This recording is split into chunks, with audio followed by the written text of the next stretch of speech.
Welcome back, everyone. This is a Bando's Breakdowns exclusive.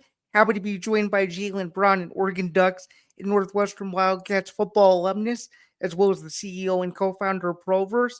Jalen, how are you today? I'm doing great, Zan. How are you? I'm good. Thank you so much for having me on. And when I got this pitch, I was really interested. So before I get into my questions, just kind of tell the audience a little bit more about yourself for those that may not remember you or being introduced to you for the very first time.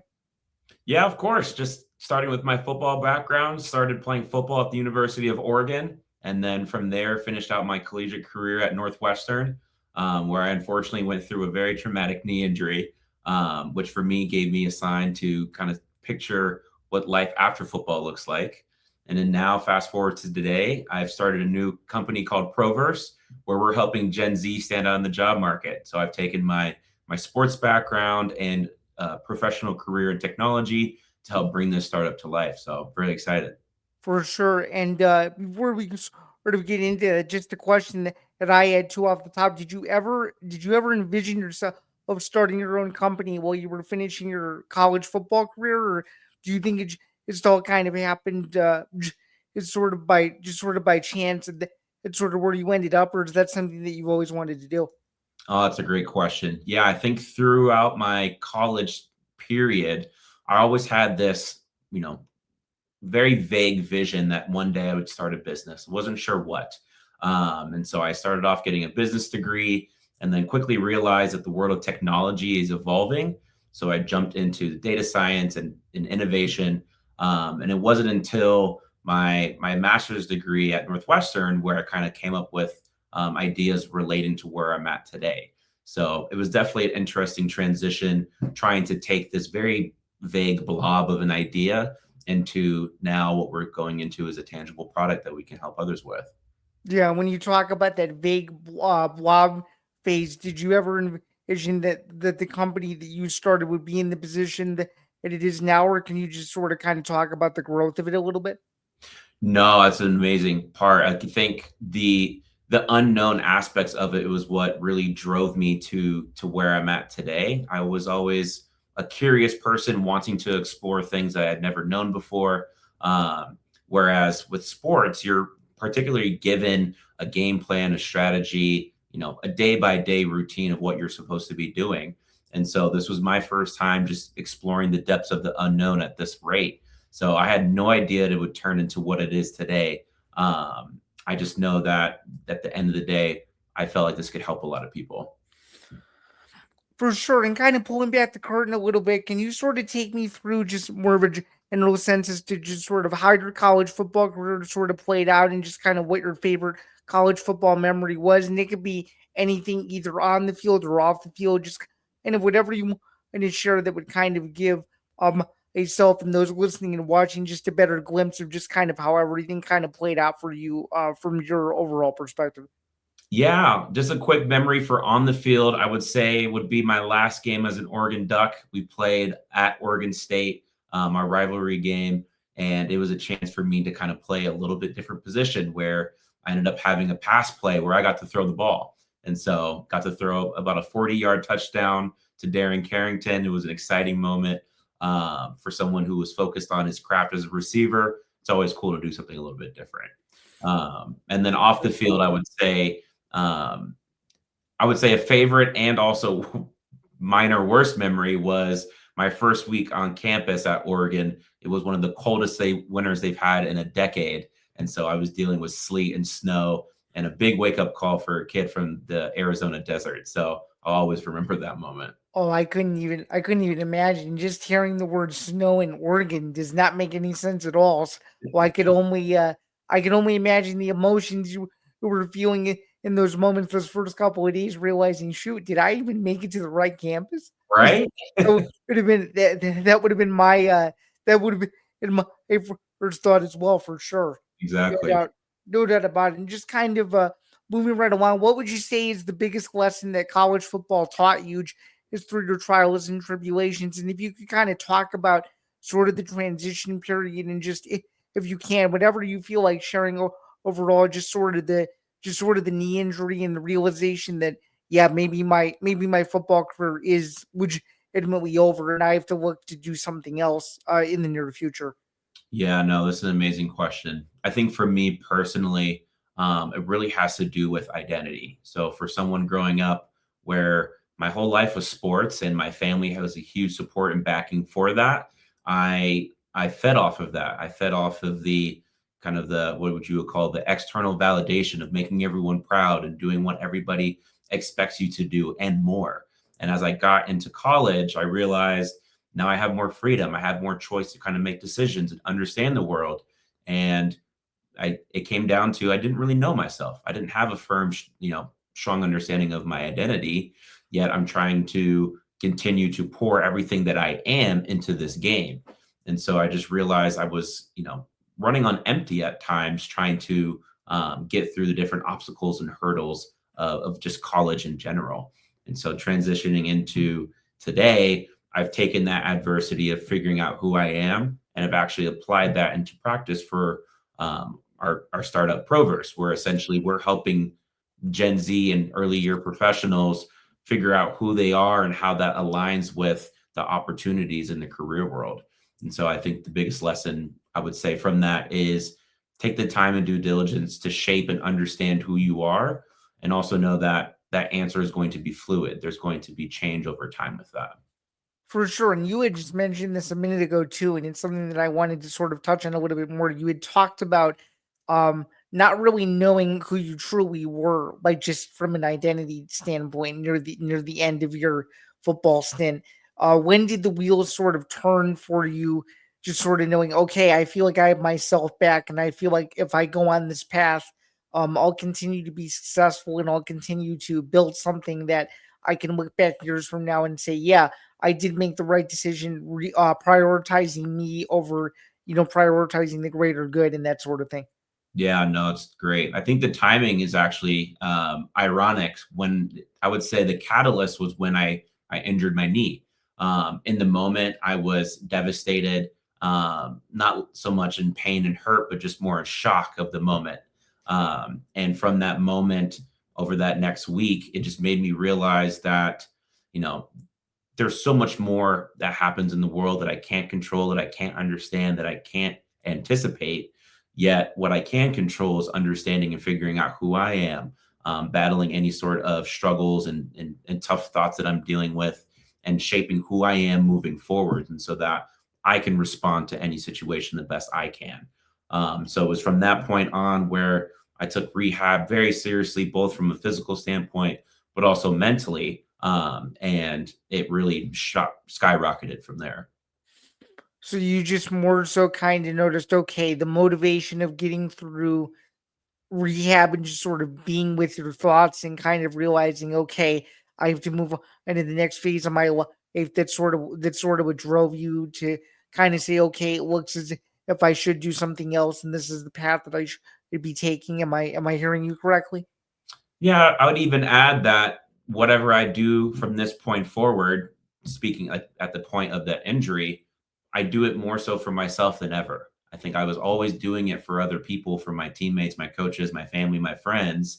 And from that point on, I needed to prioritize who I am as well and bring that to the table. And so it just so happened as after rehab was done, I felt it was best for me to transition to the next part of my chapter of my book. Mm-hmm.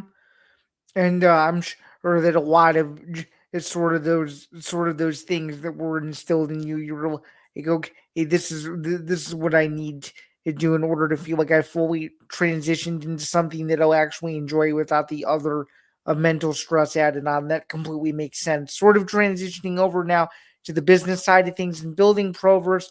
What has been the most rewarding part of the experience, and what advice would you give to either young entrepreneurs either wanting to start the type of business that you're currently doing or their own business altogether, or just people that sort of are fitting the mold of what you is looking for? When you talk about helping young professionals figuring out who they truly are and what they truly want to do, just kind of how would you break that down, and just sort of why do you think it's such an important time for people to sort of find themselves in sort of a generation to where everything is moving so quickly, and either people are shifting to multiple careers, or they're trying to do their own thing and trying to be their own independent selves rather than work for others. So, just sort of how would you sort of break that down into parts, and it's sort of what advice would you give?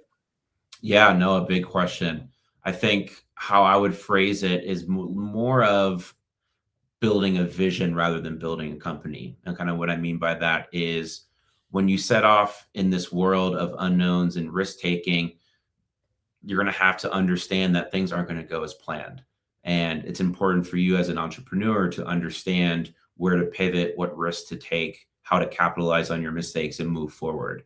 And so with Proverse specifically, I've had to get away from my prototypical sports mindset of do this over and over and over and over until it works into figuring out what works by lots of trial and error, experimenting, pivoting, and figuring out where the key problems are and then solving those. And so I think that's been, a huge rewarding experience for me is building that level of resilience and courage to continue trying and pushing forward, even when things aren't so immediate. There's no immediate gratification with this process. I originally had this idea all the way back at Northwestern. It was very bare bones.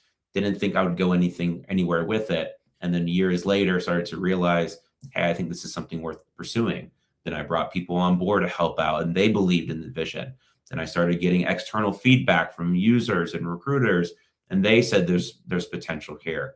And so from that journey, it's been this experience of push forward, figure out where to experiment, to try, and continue to push forward until you can't anymore.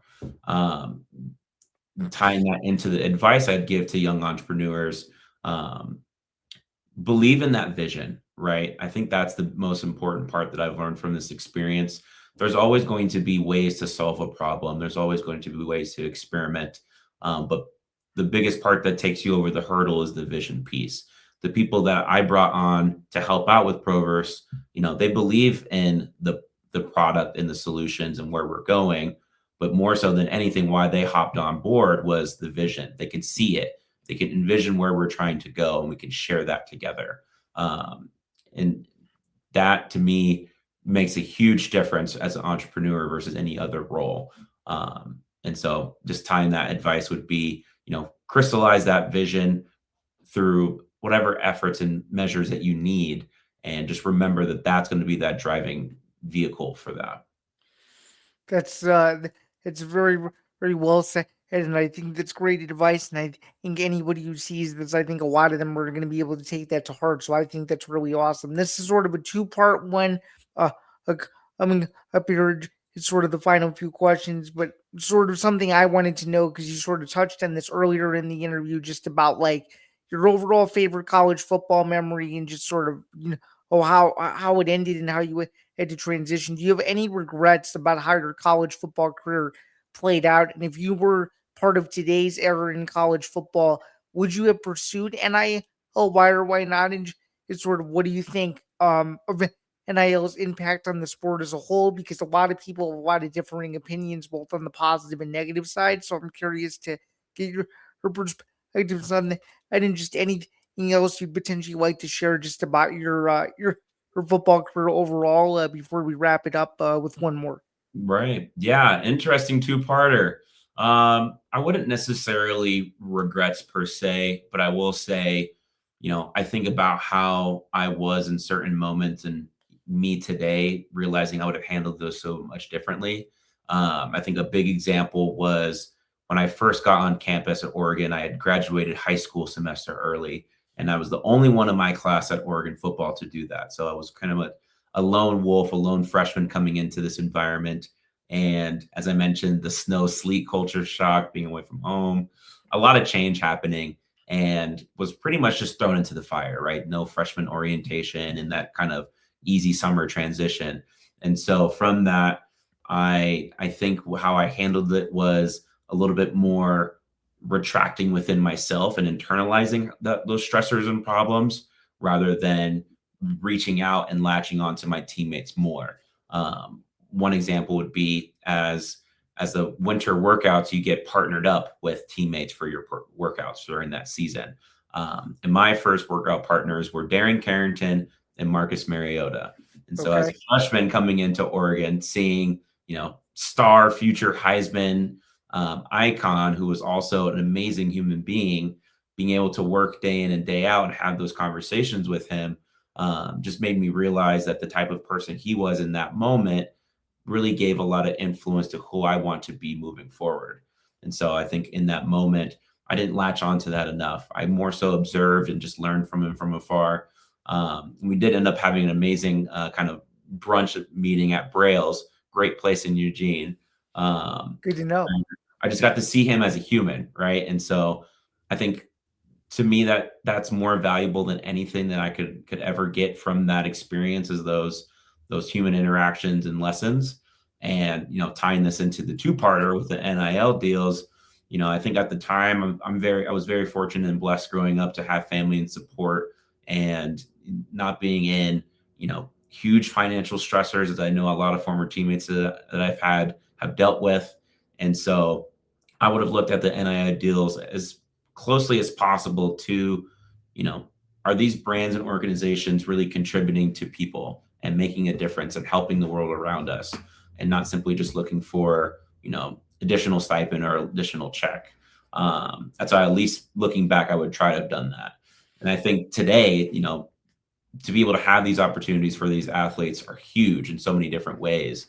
I would just offer the words to every athlete out there is, understand how this can help you financially, but then also understand how it can also contribute to the bigger world of NCAA and sports, right? This is a huge momentous change in our world, and I think it could be used for the better. Well said. And also, you mentioned Mariota as well. Who would you say is the best teammate you played with in your college football career? Because I'm sure you have at least plenty of stories that you probably remember, but just given that you mentioned him, and just given that it was sort of an interesting an interesting time for you to just observe, what those guys day in and day out to better themselves. Who would you say was the best teammate you played with, or your favorite teammate to play with during your college career? Yeah, no, I'll say two. The first one being Marcus. I think the story I'll give is there was a winter workout where it was an optional one where we were supposed to show up on our own discretion, and Okay. that's usually time for the players to all show up, and it's player led, and that shows a big signal of what this season is going to look like.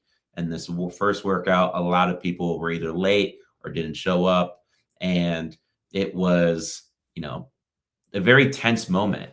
And this was for me, I felt like this was out of character for Marcus. He very vocally expressed his frustration. He was always very cool, calm, and collected, and spoke from an even-keeled temper. But in this case, he really just expressed himself for how much he was frustrated about this situation, how much he believed in this team more than what we were showing today, and everyone felt it. And I think that for somebody who's able to gain that level of respect by speaking very little, but when he does, everyone silences and listens. It's a factor of how he carries himself every single day on and off the field. And so that was always an amazing person to be around and gravitate towards. My second teammate would be a dear friend of mine also, Devin Melendez. He came in as a walk-on long snapper, and kind of a different reason for this answer. He was just out there enjoying himself. There was never a day where I would see him at practice or on the field and he was ever down or disengaged. He was just happy to be there, happy to work hard, help people around them. And he even reached out to me during my tough times, and we became friends during that moment. And so a type of person like him, he is just naturally selfless. And to see that there's players like that on the team that are just there to help and be there and enjoy the moment makes you just think back of why you're either too hard on yourself or maybe even sometimes having ego moments. It just gives you a reality check to say, this is a blessing and a grateful moment. Let's just enjoy this together as brothers. Excellent. Do you still stay in touch with most of those guys too? Yeah, so Devin Melendez is one of my best friends to this day. And I have a handful of Oregon buddies and Northwestern buddies that I still stay in touch with. I think I definitely needed to do a better job with others that I have been friends with. But overall, I think there are some relationships you build from these sports teams that are unbreakable. You know, one of them, I was one of his groomsmen for his wedding.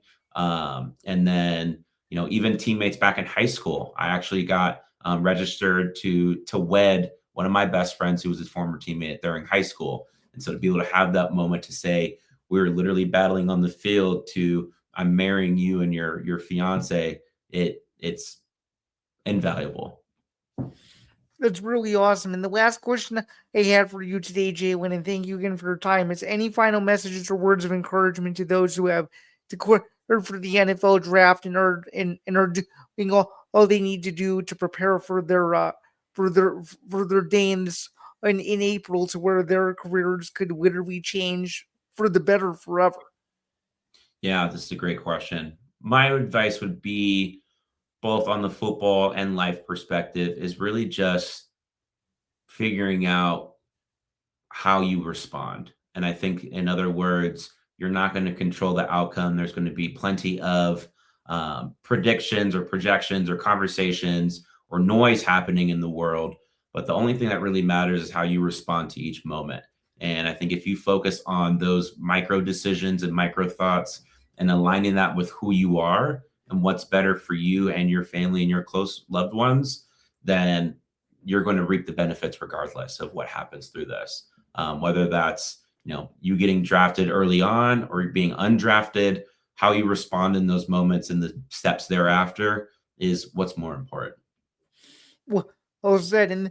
And just finally, before I let you go, anything else you'd like to plug or promote for anyone that either wants to learn more about you, Proverse, or any other side projects you have going on? I'll let you have the floor for the final few minutes here. Yeah, no, just one last statement would be we're in a point where we're launching a test group or a beta group for our new product that's coming out this spring. And so anybody that's interested in figuring out not only who they are in this professional world, but wanting to align that with the opportunities that's out there and be seen for who they are and actually being able to reach those career goals, come join us and be a part of this beta group this spring at goproverse.com. And excited to be able to contribute to both the career world and former athletes looking to take it to the next level. That's very, very awesome here. Well, thank you so much, Jalen, for your time. I really, really appreciate you coming on my show, and I look forward to staying in touch in the future. And it's really cool to see how you transitioned from your life on the field to your life off of it. Keep up all the great work and success, and look forward to chatting with you down the road, man. Thanks again. I really appreciate it. Yeah, thank you so much, Dan. I appreciate you having me.